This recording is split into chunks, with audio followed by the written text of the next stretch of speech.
बिस्मिल्लाहिर्रहमानिर्रहीम अस्सलाम वालेकुम। की हाल है तुहाडा? सब ठीक ठाक हो? अज आप बनावांगे बड़ी ही मज़ेदार ते बड़ी टेस्टी जी एक कप मैदे ते ओहदे नाल अंब पा के बड़ी स्वादी जी रेसिपी जिहड़ी तुहानूं बड़ी ही पसंद आएगी। तो बस फिर बिना टाइम ज़ाया कीते आप अपनी इस वधिया जी रेसिपी नूं बना लैंदे आ। ते इहनूं बनाउण वास्ते सब तो पहले आपां नूं चाहीदा 1 कप मैदा ते ओहदे नाल आपां नूं अंब चाहीदे ने। अंब आपां नूं थोड़ी घट मिकदार चाहीदे ने, आपां कट लवांगे, कट के उस हिसाब नाल पा लवांगे। तो मैदे नूं आपां रख दिंदे आ साइड ते। इत्थे ले लए असीं अंब ते अंबां दा उत्तों जिहड़ा छिलका ना पहले ते आपां ओहनूं ला लवांगे।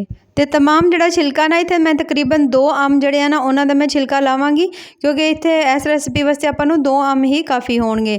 तो इन्हां दोनों अंबां दा छिलका लाउण तो बाद हुण आपां ले लवांगे 1 अदद बोल, ते बोल दे विच आपां इन्हां नूं कट लवांगे।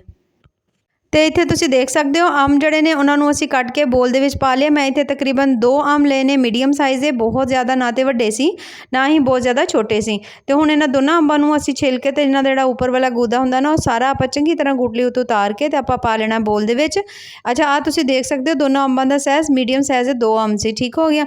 हुण आपां इन्हां नूं जदों कट लेना, कट्टण तो बाद ना हुण आपां ले लेना जूसर वाला जग, ते जूसर वाले जग दे विच आ जिहड़े सारे अंब ने ना इन्हां आपां सब नूं इहदे विच पा देना। जग दे विच अंब पाउण तो बाद हुण आपां इहदे विच जिहड़ी अगली चीज़ पानी है ना ओह है चीनी। ते चीनी जिहड़ी है ना आपां अद्धा कप तो ज़्यादा पानी है, ठीक है।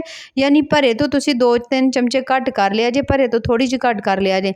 उन तो बाद आपां इहदे विच पा देना अद्धा कप घ्यो दा, जे घ्यो है ते ओह पा लिया जे, नहीं ते तुसीं कुकिंग ऑयल पा लिया जे। ते अद्धा कप ही आपां इहदे विच पा देना दुध दा। इन्हां सब चीज़ां नूं पा के तुसीं इन्हां नूं चंगी तरह इन्हां दा वधिया जिहा पेस्ट बना लो। उन्नी देर तक आपां ले लैंदे आ इत्थे 1 अदद बोल, ते बोल विच पावांगे आपां 1 कप मैदे दा। 1 चमचा आपां इहदे विच पा देना बेकिंग पाउडर दा, ओहदे नाल बिल्कुल थोड़ा जिहा मैं इहदे विच पा दित्ता मिठा सोडा। ते जिहड़ियां चीज़ां सब नूं आपां ग्राइंड करके रखिया सी ना, घ्यो भी सी ते नाल इहदे विच चीनी भी सी, दुध भी सी ते अंब भी सी, उन्हां सब नूं आपां इहदे विच पा दित्ता। पाउण तो बाद हुण आपां इन्हां नूं पहले ते कर लेना मिक्स चंगी तरह, ठीक है। इस टाइम तुसीं ना इहदे विच पानी पाना, कोई चीज़ नहीं पानी, बल्कि तुसीं इन्हां नूं एवें चंगी तरह मिक्स करना कि इहदे विच कोई भी गुठलियां वगैरह ना बण, ते बड़ा वधिया जिहा साडा जबरदस्त जिहा जिहड़ा बैटर है ना बण के ते तैयार हो जाए। तो इत्थे देख सकते हो असीं सारे जिहड़े अंब सी और जिन्ने भी असीं ग्राइंड कीते सी ना, वो सारे आपां विच पा लेने ने, ठीक है। उन्हां सब नूं पा के ना इस 1 कप मैदे विच तुसीं पहले ते चंगी तरह मिक्स कर लेना।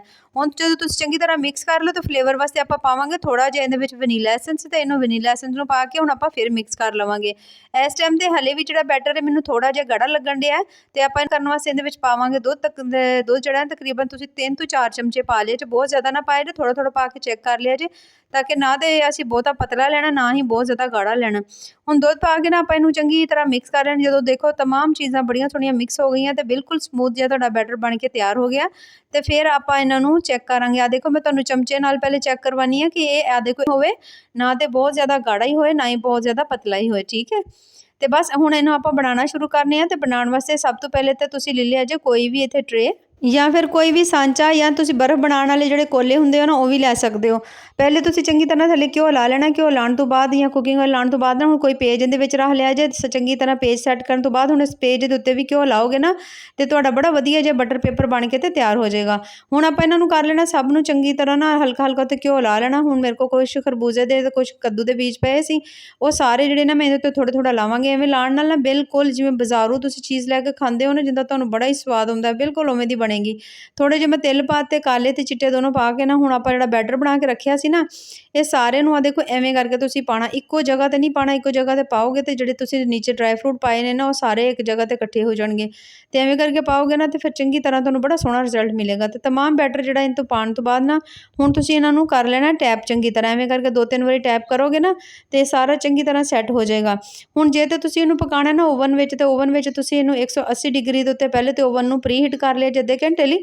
उन तो बाद तुसीं इहनूं 40 ਤੋਂ 45 मिनट लई पका लिया जे, ठीक है। तो बड़ा सोहना केक बन जाएगा। तो आपां ते पकाउण लगे इहनूं कढ़ाई विच, ते पहले तुसीं कढ़ाई गरम कर लैनी है। 5 मिनट वास्ते जदों कढ़ाई देखो बहुत अच्छी तरह गर्म हो गई है ना बिल्कुल, तो फिर तुसीं इहदे विच रखना स्टैंड। स्टैंड रख के जिहदे उत्ते आपां हांडी वगैरह रखने आ ना, वो स्टैंड रख के हुण आपां जिहड़ा केक बना के रखिया सी ना, इहनूं आपां रख देना इहदे उत्ते। तो इनू इहदे उत्ते रखण तो बाद ना हुण आपां इहदे उत्ते ढक्कन दे देवांगे। ढक्कन दे के आपां इहनूं पक्कण लई छड्ड देवांगे। घੱਟ ਤੋਂ घੱਟ भी जिहड़ा ना तुसीं पकाना इहनूं 40 ਤੋਂ 45 मिनट, नहीं तो तुसीं देख लिया जे हो सकदा तुहानूं घंटा भी लग जाए। ਪਹਿਲੇ 5 ਮਿੰਟ ਅੱਗ ਜਿਹੜੀ ਆ ਨਾ, ਜਿਹੜੀ ਫਲੇਮ ਆ ਉਹ ਤੁਸੀਂ ਰੱਖਣੀ ਆ ਤੇਜ਼। ਉਸ ਤੋਂ ਬਾਅਦ ਬਿਲਕੁਲ ਹਲਕੀ ਦਮ ਵਾਲੀ ਫਲੇਮ ਦੇ ਉੱਤੇ ਤੁਸੀਂ ਇਹਨੂੰ ਪਿਆ ਰਹਿਣ ਦਿਆ ਜੇ, ਤਾਂ ਕਿ ਇਹ ਬਿਲਕੁਲ ਹਲਕੀ ਫਲੇਮ 'ਤੇ ਪੱਕੇ। ਅਤੇ ਵਿੱਚ ਨਾ ਤੁਸੀਂ 2 ਤੋਂ 3 ਵਾਰੀ ਚੈੱਕ ਕਰ ਲਿਆ ਜੇ ਕਿ ਗੱਲ ਚੰਗੀ ਤਰ੍ਹਾਂ ਪੱਕ ਗਿਆ ਕਿ ਨਹੀਂ ਪੱਕਿਆ। ਅੱਛਾ, ਹੁਣ ਜਿੰਨੀ ਦੇਰ ਤੱਕ ਕੇਕ ਬਣਦਾ ਨਾ, ਆਪਾਂ ਇੱਥੇ ਲੈ ਲਿਆ ਪੈਨ, ਅਤੇ ਪੈਨ ਵਿੱਚ ਪਾ ਲਿਆ ਮੈਂ ਪਾਣੀ ਪਾਇਆ ਮੈਂ ਤਕਰੀਬਨ ਅੱਧਾ ਕੱਪ ਪਾਣੀ ਪਾਉਣ ਤੋਂ ਬਾਅਦ ਇਹਦੇ ਵਿੱਚ ਅੱਧਾ ਕੱਪ ਹੀ ਆਪਾਂ ਚੀਨੀ ਪਾ ਦੇਣੀ ਹੈ, ਠੀਕ ਹੈ। ਜਿਵੇਂ ਹੀ ਚੀਨੀ ਚੰਗੀ ਤਰ੍ਹਾਂ ਮੈਲਟ ਹੋਣ ਲੱਗ ਪਏਗੀ, ਅਤੇ ਫਿਰ ਆਪਾਂ ਨਾ ਇਹਦੇ ਵਿੱਚ ਜਿਹੜੀ ਅਗਲੀ ਚੀਜ਼ ਪਾਣੀ ਹੈ ਨਾ, ਉਹ ਨੇ ਸਬਜ਼ ਇਲਾਇਚੀਆਂ, ਤਾਂ ਕਿ ਬੜੀ ਸੋਹਣੀ ਜਿਹੀ ਇਹਦੇ ਵਿੱਚੋਂ ਨਾ ਖੁਸ਼ਬੂ ਆਵੇ। ਅਤੇ ਸਬਜ਼ ਇਲਾਇਚੀਆਂ ਵੀ ਮੈਂ ਇਹਦੇ ਵਿੱਚ ਪਾਤੀ। ਸਬਜ਼ ਇਲਾਇਚੀਆਂ ਪਾ ਕੇ ਹੁਣ ਆਪਾਂ ਇਹਨੂੰ ਦਰਮਿਆਨੀ ਜਾਗ 'ਤੇ ਚੀਨੀ ਚੰਗੀ ਤਰ੍ਹਾਂ ਮਿਕਸ ਕਰਾਂਗੇ, ਜਿੰਨਾ ਚਿਰ ਇਹਦੇ ਵਿੱਚ ਸੋਹਣਾ ਜਿਹਾ ਫਲੇਵਰ ਨਹੀਂ ਆਉਂਦਾ। ਇਸ ਟਾਈਮ 'ਤੇ ਤੁਹਾਡੇ ਕੋਲ ਨਿੰਬੂ ਹੋਏ ਨਾ, ਥੋੜ੍ਹਾ ਜਿਹਾ ਨਿੰਬੂ ਵੀ ਪਾ ਲਿਆ ਜੇ, ਤਾਂ ਕਿ ਜਿਹੜਾ ਸ਼ੀਰਾ ਨਾ ਤੁਹਾਡਾ ਬੜਾ ਸੋਹਣਾ ਜਿਹਾ ਬਣਿਆ। ਦੇਖੋ ਮੈਂ ਤਕਰੀਬਨ ਅੱਧਾ ਨਿੰਬੂ ਵਿੱਚ ਨਿਚੋੜਿਆ, ਅਤੇ ਸ਼ੀਰੇ ਦਾ ਤੁਸੀਂ ਰੰਗ ਵੇਖ ਸਕਦੇ ਹੋ ਕਿੱਡਾ ਸੋਹਣਾ ਬਣ ਗਿਆ। ਅਤੇ ਇਹ ਅਸੀਂ ਬਣਾਇਆ ਸ਼ੀਰਾ, ਤਾਂ ਬਹੁਤਾ ਇਹਨੂੰ ਨਹੀਂ ਪਕਾਈਦਾ। ਬਸ ਜਿਵੇਂ ਤੁਸੀਂ ਦੇਖੋ ਚੀਨੀ ਮੈਲਟ ਹੋ ਗਈ ਆ, ਬੜੀ ਸੋਹਣੀ ਪੱਕ ਗਈ ਆ, 2 ਤੋਂ 3 ਉਬਾਲੇ ਆ ਗਏ ਨੇ, ਅਤੇ ਇਹਨੂੰ ਆਪਾਂ ਲਾ ਲਵਾਂਗੇ। ਲਾ ਕੇ ਤੁਸੀਂ ਇਹਨੂੰ ਫਰਿੱਜ 'ਚ ਰੱਖ ਦੇਣਾ ਠੰਡਾ ਹੋਣ ਵਾਸਤੇ। ਅਤੇ ਇੱਥੇ ਤਕਰੀਬਨ 50 ਮਿੰਟ ਹੋ ਗਏ ਸੀ ਮੈਨੂੰ, ਠੀਕ ਹੈ। ਮੈਂ 2 ਤੋਂ 3 ਵਾਰੀ ਦਰਮਿਆਨ 'ਚ ਚੈੱਕ ਕਰ ਲਿਆ ਸੀ, ਅਤੇ ਕੇਕ ਉਦੋਂ ਤਾਂ ਨਹੀਂ ਸੀ ਪੱਕਿਆ। ਹੁਣ ਇੱਕ ਵਾਰੀ ਫਿਰ ਦੇਖ ਲੈਂਦੇ ਹਾਂ। ਘੱਟ ਤੋਂ ਘੱਟ ਨਾ ਇਹਨੂੰ 1 ਤੁਸੀਂ ਘੰਟਾ ਜ਼ਰੂਰ ਦੇ ਦਿਆ ਜੇ, ਬਿਲਕੁਲ ਹਲਕੀ ਜਿਹੀ ਫਲੇਮ ਦੇ ਉੱਤੇ, ਠੀਕ ਹੈ। ਨਹੀਂ ਤਾਂ 50 ਮਿੰਟ ਤਾਂ ਤੁਸੀਂ ਜ਼ਰੂਰ ਦਿਆ ਜੇ, ਤਾਂ ਕਿ ਅੰਦਰ ਤੱਕ ਕੇਕ ਜਿਹੜਾ ਨਾ ਬਣ ਜਾਏ। ਦੇਖੋ ਆਪਾਂ ਛੁਰੀ ਲਵਾਂਗੇ, ਛੁਰੀ ਨਾਲ ਆਪਾਂ ਥੋੜ੍ਹਾ ਜਿਹਾ ਅੰਦਰ ਲਾ ਕੇ ਵੇਖ ਲਵਾਂਗੇ। ਜੇ ਬੈਟਰ ਇਹਨੂੰ ਲੱਗੇ ਤਾਂ ਸਮਝੋ ਕੇਕ ਕੱਚਾ ਜੇ, ਜੇ ਨਹੀਂ ਲੱਗੇ ਤਾਂ ਸਮਝੋ ਪੱਕਿਆ ਜੇ। ਹੁਣ ਇਹਨੂੰ ਧਿਆਨ ਨਾਲ ਲਾ ਲਵਾਂਗੇ। ਜਦੋਂ ਦੇਖੋ ਕੇਕ ਬੜਾ ਸੋਹਣਾ ਤੁਹਾਡਾ ਠੰਡਾ ਹੋ ਗਿਆ, ਤਾਂ ਉੱਤੇ ਰੱਖਾਂਗੇ ਆਪਾਂ ਕੋਈ ਪਲੇਟ, ਅਤੇ ਪਲੇਟ ਰੱਖ ਕੇ ਆਪਾਂ ਇਹਨੂੰ ਕਰ ਲਵਾਂਗੇ ਉਲਟਾ। ਅਤੇ ਹੁਣ ਇਹਨੂੰ ਥੋੜ੍ਹਾ ਜਿਹਾ ਹੱਥ ਦੇ ਨਾਲ ਐਵੇਂ ਕਰਕੇ ਤੁਸੀਂ ਜਿਵੇਂ ਤੋਂ ਟੈਪ ਕਰੋਗੇ ਨਾ, ਅਤੇ ਬਿਲਕੁਲ ਆਰਾਮ ਨਾਲ ਈਜ਼ੀਲੀ ਕੇਕ ਬਾਹਰ ਆ ਜਾਏਗਾ। ਕਿਉਂਕਿ ਜਿਹੜਾ ਤੁਸੀਂ ਉੱਤੇ ਪੇਜ ਰੱਖਿਆ ਸੀ, ਅਤੇ ਜਿਹੜੀ ਤੁਸੀਂ ਆਇਲਿੰਗ ਕੀਤੀ ਸੀ ਨਾ ਉਹਦੇ ਨਾਲ ਤਾਂ ਤੁਹਾਨੂੰ ਬੜੇ ਹੀ ਚੰਗੇ ਰਿਜ਼ਲਟ ਮਿਲਣਗੇ। ਆ ਦੇਖੋ ਮਾਸ਼ਾਅੱਲਾ ਕਿੱਡਾ ਸੋਹਣਾ ਸਾਡਾ ਕੇਕ ਬਣ ਕੇ ਤਿਆਰ ਹੋ ਗਿਆ। ਅਤੇ ਅੱਜ ਆਪਾਂ ਬਣਾਇਆ ਬੜਾ ਹੀ ਸਵਾਦੀ ਅਤੇ ਬੜਾ ਮਜ਼ੇਦਾਰ ਜਿਹਾ, ਵੱਡੇ ਛੋਟਿਆਂ ਸਭ ਦਾ ਫੇਵਰਟ ਮੈਂਗੋ ਕੇਕ, ਜਿਹੜਾ ਬਣ ਕੇ ਬੜਾ ਹੀ ਸੋਹਣਾ ਤਿਆਰ ਹੁੰਦਾ। ਤਾਂ ਥੋੜ੍ਹੇ ਜਿਹੇ ਆਪਾਂ ਉੱਤੇ ਲਾਏ ਸੀ ਡਰਾਈ ਫਰੂਟ, ਤਾਂ ਕਿ ਜਦੋਂ ਵੀ ਬੱਚਿਆਂ ਨੂੰ ਕੇਕ ਬੜਾ ਪਸੰਦ ਹੁੰਦਾ, ਅਤੇ ਜਦੋਂ ਐਵੇਂ ਦੀ ਚੀਜ਼ ਵੇਖਣਗੇ ਨਾ, ਉਹਨਾਂ ਨੂੰ ਲੱਗੇਗਾ ਹੀ ਨਹੀਂ ਤੁਸੀਂ ਘਰ ਬਣਾਇਆ, ਉਹਨਾਂ ਨੂੰ ਲੱਗੇਗਾ ਜਿਵੇਂ ਤੁਸੀਂ ਬਾਜ਼ਾਰੋਂ ਆਂਦਾ ਹੈ। ਹੁਣ ਆਪਾਂ ਇਹਦੇ ਪੀਸ ਕੱਟ ਕਰ ਲਵਾਂਗੇ। ਦੇਖੋ ਐਵੇਂ ਕਰਕੇ ਨਾ, ਪਹਿਲੇ ਤਾਂ ਆਪਾਂ ਇਹਦੇ ਵੱਡੇ ਤੁਸੀਂ ਆਪਣੇ ਹਿਸਾਬ ਨਾਲ ਪੀਸਿਸ ਕੱਟ ਕਰ ਲਿਆ ਜੇ, ਵੱਡੇ ਕੱਟਣੇ ਹੋਣ ਛੋਟੇ ਕੱਟਣੇ ਹੋਣ ਉਸ ਹਿਸਾਬ ਨਾਲ ਕੱਟ ਲਿਆ ਜੇ। ਅਤੇ ਮੈਂ ਸਾਰੇ ਇਹਦੇ ਪੀਸਿਸ ਨੂੰ ਦੇਖ ਸਕਦੇ ਹੋ ਕੱਟ ਲੈਣਾ। ਤੁਸੀਂ ਦੇਖ ਸਕਦੇ ਹੋ ਮਾਸ਼ਾਅੱਲਾ ਕਿੱਡਾ ਸੌਫਟ, ਕਿੱਡਾ ਜ਼ਬਰਦਸਤ ਜਿਹਾ ਕੇਕ ਸਾਡਾ ਬਣ ਕੇ ਤੇ ਤਿਆਰ ਹੋਇਆ। ਹੁਣ ਦੂਸਰੀ ਸਾਈਡ ਤੋਂ ਵੀ ਆ ਦੇਖ ਸਕਦੇ ਹੋ, ਅਸੀਂ ਇਹਦੇ ਪੀਸਿਸ ਨੂੰ ਇਹਨਾਂ ਨੂੰ ਕੱਟ ਲਿਆ।